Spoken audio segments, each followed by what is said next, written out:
हाँ बच्चों नमस्कार। आपका बायोटेक चैनल में स्वागत है।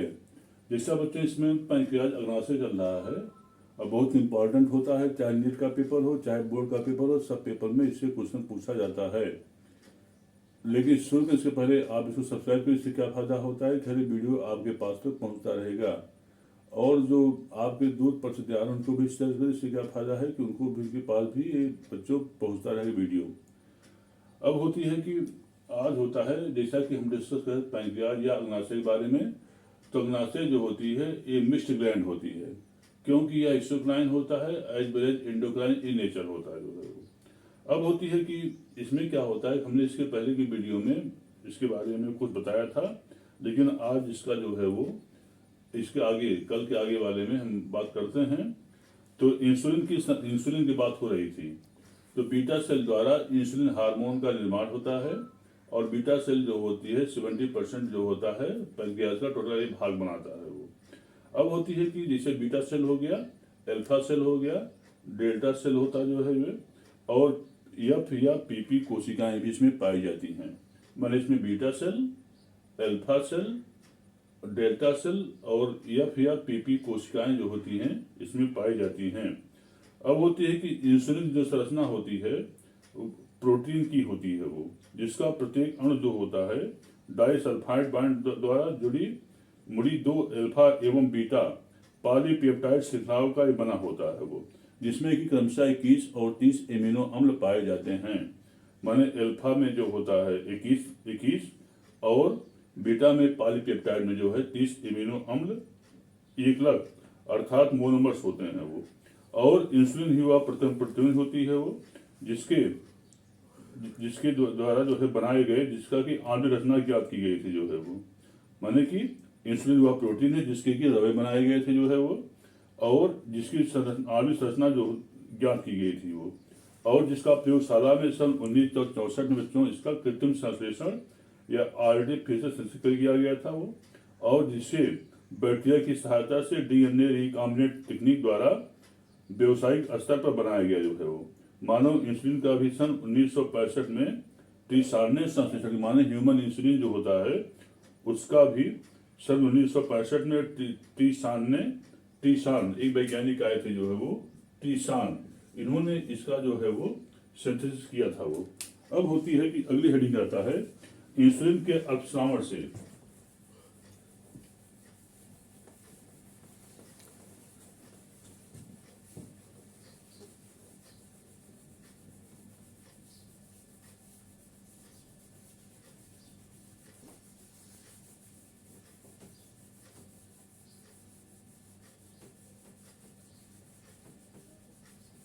तो इंसुलिन के अल्पश्रवण माने हाइपो इंसुलिन,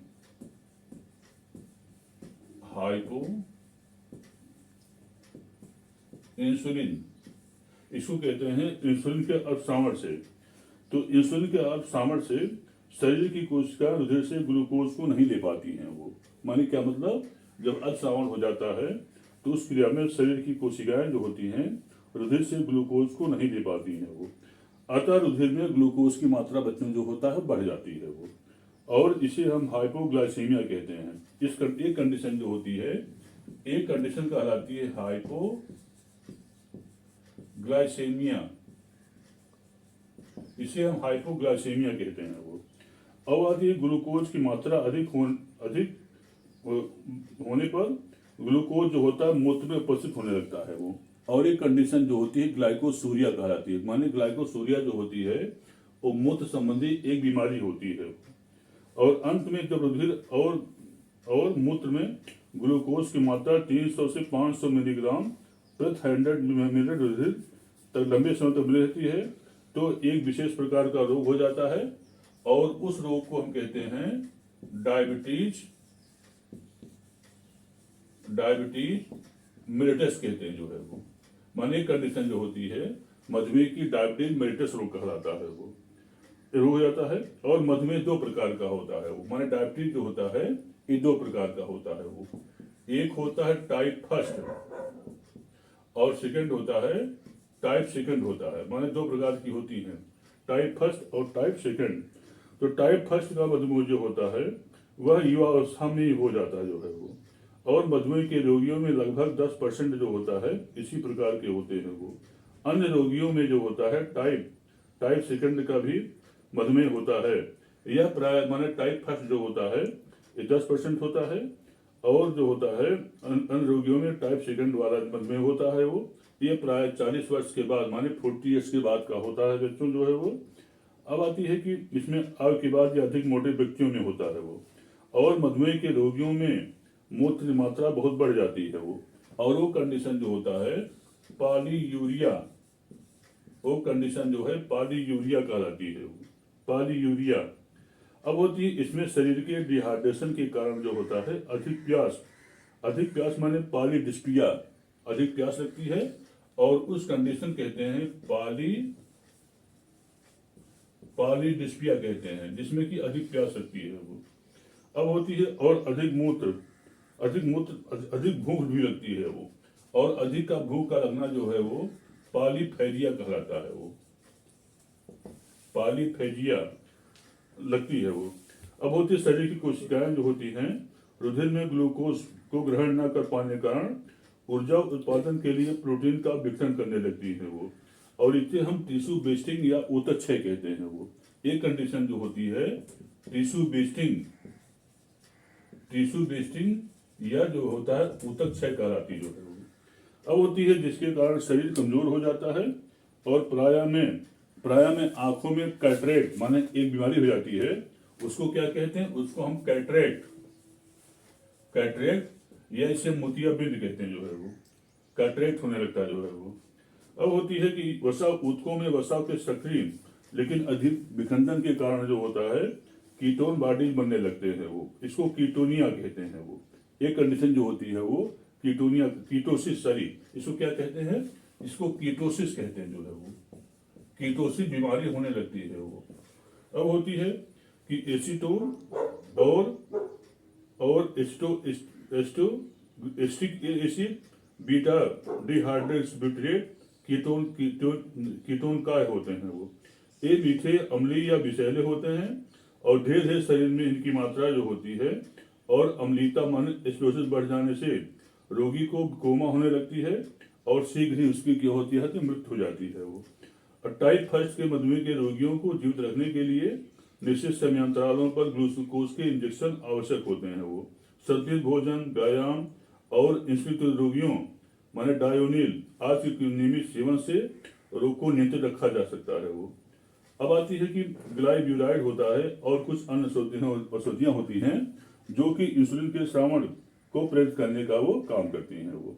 बच्चों एक इसके बारे में ये रहा हाइपो इंसुलिन का है, जो कि बहुत इंपॉर्टेंट होता है, चाहे नेट का पेपर हो चाहे बोर्ड का पेपर हो, सभी में इससे क्वेश्चन जो होता है पूछा जाता है।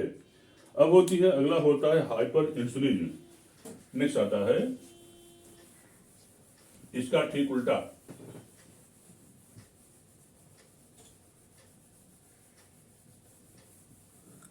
इसका ठीक उल्टा माने हाइपर इंसुलिन।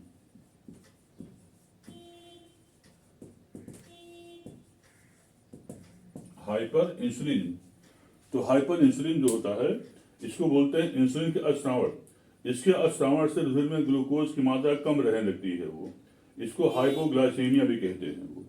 और क्योंकि शरीर की अनेक कोशिकाएं जो होती हैं रुधिर से अधिक ग्लूकोज देने लगती हैं जो है वो, और यकृत और पेशियों में ग्लूकोज से ग्लाइकोजन के संश्लेषण अर्थात ग्लाइकोजेसिस की दर जो होती बच्चों बढ़ जाती है वो। अतः तंत्रिका कोशिकाओं की ग्लूकोज की आवश्यकता की पूर्ति नहीं हो पाती है वो। तंत्रिका कोशिकाओं की भांति नेत्रों के रेटिना एवं जनन एपिथेलियम की कोशिकाएं भी ऊर्जा के लिए मुख्यतः ग्लूकोज का ही उपभोग करने लगती हैं वो। अब होती हैं कि अतः यह समय पर रोगी को ग्लूकोज न दिया जाए तो दृष्टि ज्ञान एवं जनन की क्षमता क्या हो जाती है वो कम हो जाती है वो। अब होती है मस्तिष्क की कोशिकाओं में ग्लूकोज की कमी से अनुकर्मी तंत्र अधिक सक्रिय हो जाती हैं, जिससे अत्यधिक उत्तेजना के कारण थकावट, मूर्छा, ऐंठन और अंत में मृत्यु हो जाती है वो। शारीरिक परिश्रम, भूख या उपवास के कारण इंसुलिन या इंसुलिन का इंजेक्शन देने से भी ऐसी अवस्था हो सकती है। इसे हम इंसुलिन शॉक कहते हैं वो। इंसुलिन आघात या बच्चों जो होता है इसको हम इंसुलिन शॉक कहते हैं।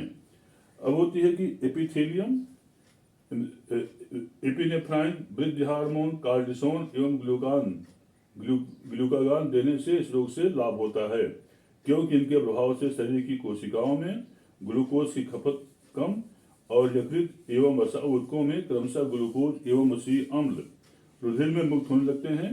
ग्लूकोज के इंजेक्शन से भी देने से भी रोगी को बच्चों आराम मिल जाता है। माने लगातार उसको इंजेक्शन दिया जाए तो क्या हो जाता है, रोगी को आराम मिलता जाता है। वो ये रहा किसके बारे में, हाइपर इंसुलिन के बारे में रहा जो है वो। नेक्स्ट आता है ग्लूकागान हार्मोन होता है। नेक्स्ट हार्मोन है ग्लूकागान हार्मोन। ग्लूकागान हार्मोन, तो ग्लूकागान हार्मोन जो होता है यह अल्फा सेल्स निकलता है। अब होती यह एक छोटा प्रोटीन होता है वो, जिसके प्रत्येक अणु में 29 एमिनो अम्ल की एक ही श्रृंखला होती है। माने इसके प्रत्येक अणु में 29 एमिनो अम्ल की एक श्रृंखला होती है। रुधिर की में ग्लूकोज की मात्रा सामान्य से कम होते ही लैंगरहंस की कोशिकाएं जो होती हैं वह अल्फा कोशिकाएं इसका श्रावण करने लगती हैं। वो अब आती है ग्लूकोज की मात्रा को बढ़ाने के लिए यह यकृत कोशिकाओं में वसी एवं एमिनो अम्ल के ग्लूकोज के संश्लेषण अर्थात ग्लूकोनियोजेनेसिस और ग्लाइकोजन के विखंडन अर्थात ग्लाइकोजेनेसिस को और वसा ऊतकों में वसा के विखंडन अर्थात लिपोलिसिस को प्रेरित करता है। वो अब होती इस प्रकार से यह अपचय या कैटाबालिन का एक प्रेरक होता है। वो इसलिए परिश्रम, व्यायाम एवं आपातकालीन दशा में इसका श्रावण होने लगता है जो है वो। तो ग्लूकागान एवं इंसुलिन के श्रावण में परस्पर एक जो होता है लिमिट कंट्रोल और निगेटिव फीडबैक नियंत्रण काम करता है। वो अब होती रुधिर में ग्लूकोज की मात्रा सामान्य से बढ़ने माने हाइपरग्लाइसेमिया पर इंसुलिन का श्रावण होता है। वो और इसके प्रभाव से जब ग्लूकोज की मात्रा सामान्य से कम माने हाइपोग्लाइसेमिया होने लगती है तो ग्लूकागान का श्रावण होने लगता है। वो इसके अलावा जो होता है कुछ एमिनो अम्ल जिसको बच्चों आज के दिन पर्याप्त है वो। धन्यवाद।